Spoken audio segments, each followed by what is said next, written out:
bom dia, gente. Carlos Neyer aqui, com mais um vídeo.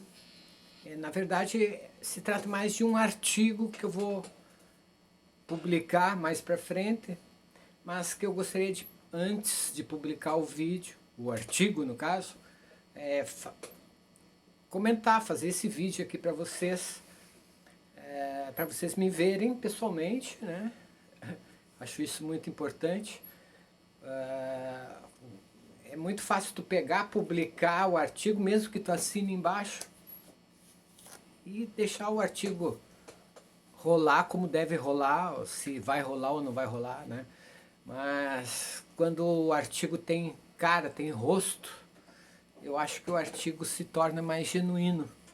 Enfim, as altas habilidades, a superdotação, né? Também conhecidas pela sigla AH ou SD, né? AH de altas habilidades, SD de superdotação. Então, são temas muito discutidos atualmente no campo da educação e da neurodiversidade. E como eu estou me preparando para lecionar sobre cuidados especiais, né? Porque eu estou fazendo faculdade de licenciatura em cuidados especiais, eu posso me dedicar mais a produzir conteúdos sobre cuidados especiais, né? Porque quando eu for trabalhar como professor, eu vou trabalhar em faculdades ensinando a outros professores como lidar em sala de aula com a possibilidade de repente tu ter um aluno, dois ou três com esse tipo de habilidade, né? A superdotação ou altas habilidades, porque elas se dividem em dois tipos. E depois aí tem os galhos, né? As subdivisões. Então tudo é muito complexo. E é um fato que existem sim crianças super habilidosas e superdotadas. E outro fato é que, principalmente há 3, 4 décadas atrás, não havia muitos estudos sobre o autismo ou a síndrome de Asperger, né? E sobre superdotação, altas habilidades, até porque às vezes as altas habilidades aparecem precocemente, né? De repente tu tem um bebê de 1, 2 anos que tu tem um piano em casa, de repente o bebê sobe na cadeira, quando tu vê, tu tá lá na cozinha, tu ouve o piano, alguém tocando um Chopin.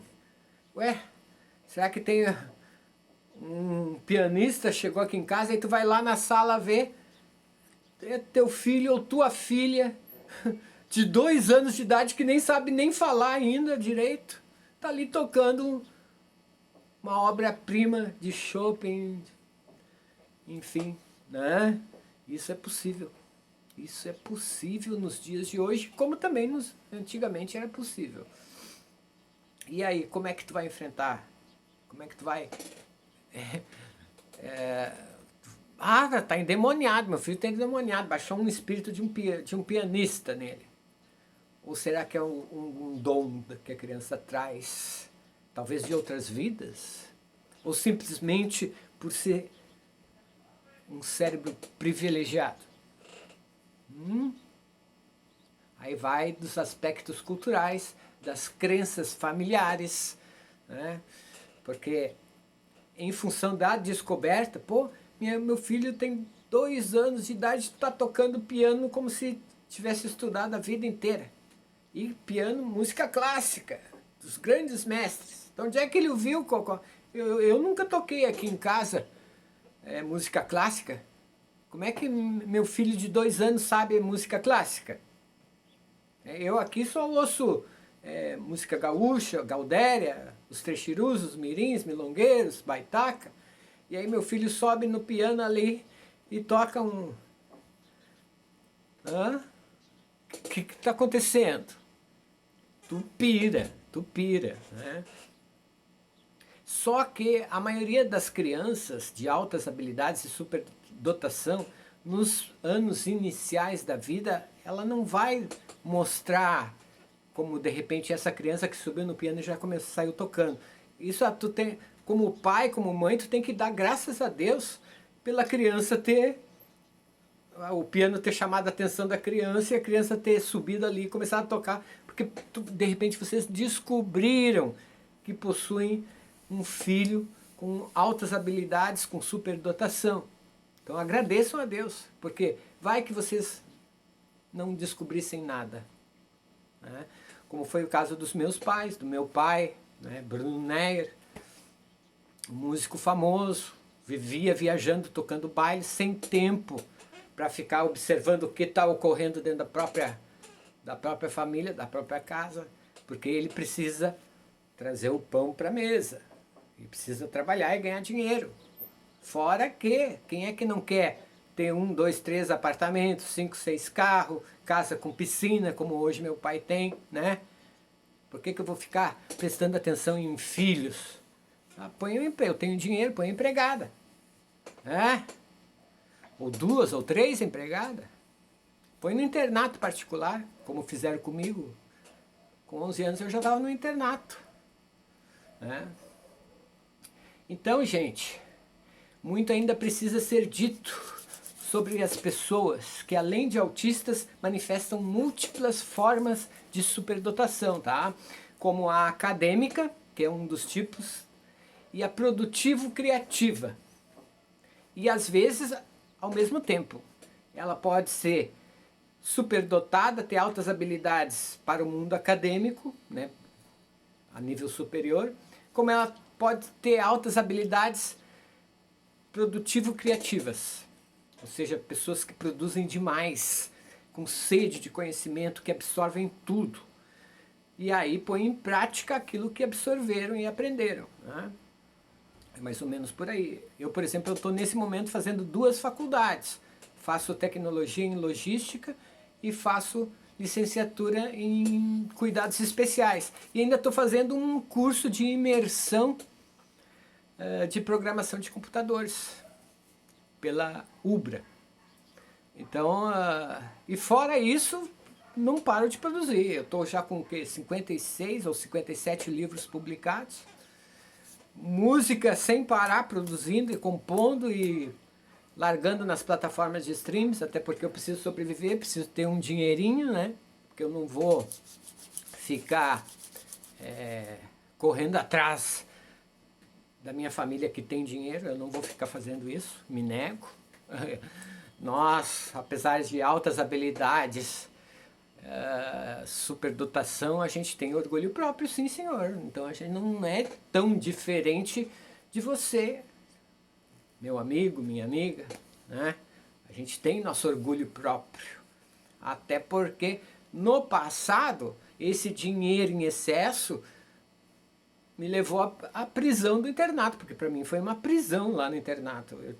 Eu e minha irmã, e de repente e uma família, de repente eu não tenho nada. Estou dentro do internato particular, eu e mais 9 crianças, entre 400 adolescentes e jovens adultos no internato lá. Então vocês não fazem ideia do que eu passei de bullying, por ser filho de um músico famoso, filho do Bruno Neyer, pronto, estava feito bullying em cima de mim. Entenderam, gente? Mas enfim, o psicólogo Joseph Hensley, ele é uma referência mundial no estudo da superdotação.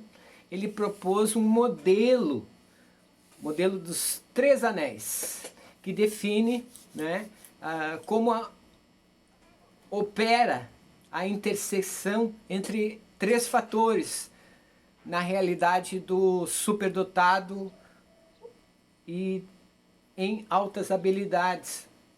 Então, criatividade, envolvimento com a tarefa e habilidade acima da média. 3 fatores. Mas aí vem a pergunta, o que acontece quando a intensidade desses 3 elementos se misturam a uma mente neurodivergente? em um ambiente sem apoio, sem escuta e sem direcionamento. Acaba ocorrendo o que aconteceu comigo, né? Caí nas drogas, 25 internações, uma overdose onde eu morri. Até eu não posso falar mal da minha overdose, que eu morri 6 minutos, porque enquanto eu tive a overdose, eu tive a viagem, a vibe, a loucura de me ver no mundo espiritual e os espíritos me dizerem assim, ó, Carlos, tu não vai ficar aqui entre nós, tu morreu, uma overdose, mas tu não vai ficar aqui entre nós, porque tu vai ter uma nova chance e tu vai voltar e tu vai fazer um trabalho antidrogas. E fiz mesmo, né? E ainda continuo fazendo. Já estou velhinho aí, ó, barba branca. Mas foram mais de 5.000 shows, palestras por todo o Brasil, né? Então eu conheço praticamente todos os estados brasileiros. Passei 25 anos viajando pelo Brasil, fazendo gratuitamente shows, palestras antidrogas. E sou reconhecido pelos educadores que têm diplomas, mestrado, PhD. Eu não tenho mestrado, não tenho PhD, mas eu criei abordagens lúdicas, fui o pioneiro, né, nisso de show palestra, de alternativas, estratégias que prendem a atenção do aluno, que interagem e fazem o aluno sair de trás do muro e assumir a sua condição de aluno. Então eles levantam o dedo e fazem perguntas e querem saber sobre a vida daquele palestrante que está ali falando, né? E eles se sabendo, ó, e o palestrante está confessando que tem problemas decorrentes do uso de drogas por tantos anos e que ainda que não venceu as drogas. E é ali um cara que morreu 6 minutos de uma overdose. Um cara, eu tive mais de 25 internações, fui diretor de 4 fazendas de recuperação e fui diretor de uma clínica psiquiátrica, lá em Ubatuba. Então, gente, acho que eu posso falar, né? Ou vocês acham que eu não posso falar? Não tendo o PhD, nem sendo doutor ou mestre nessa área do conhecimento. Estou agora fazendo licenciatura em cuidados especiais, até porque eu passei por uma enchente aqui em Canoas, no Matias Velho, perdi tudo que eu tinha. Então, aqui no bairro Matias é muito triste as coisas, sabe? Se tu sai a caminhar, tu volta deprimido para casa, porque é muita tristeza quando a gente sai a caminhar pelo bairro Matias Velho aqui em Canoas, porque a prefeitura nos abandonou. A prefeitura só cuida dos bairros de classe média e média alta de Canoas. Lá a prefeitura está. Só que aqui na Matias Velho são 100.000 pessoas, 25.000 famílias. Olha quantos eleitores, olha a burrice da prefeitura em nos abandonar, né? Mas só que eu não vou sair daqui. Eu não vou sair da Matias, até porque eu gosto de estar entre as pessoas pobres, entre as pessoas necessitadas, até porque eu também sou pobre. E eu me sinto vencedor de ter sobrevivido, de ter aguentado 11 horas ali no telhado achando que ia morrer, mas de repente um barquinho vem e me socorre. Eu me sinto vencedor. Então, gente, esse era o vídeo que eu queria trazer para vocês, tá? Porque em vez de reconhecimento, acolhimento ou incentivo, o que houve para minha vida foi silêncio, desinformação e, vamos falar sério, negligência. Não é rancor, é consciência. É capacidade de levar o assunto sem querer atacar minha família, meus pais, nem nada. Só que não se tapa o sol com a peneira. A gente deve estudar o que aconteceu na história da nossa família e o que a gente fez de errado uns para os outros, para não cometer mais lá na frente os mesmos erros. Carlos Neira aqui.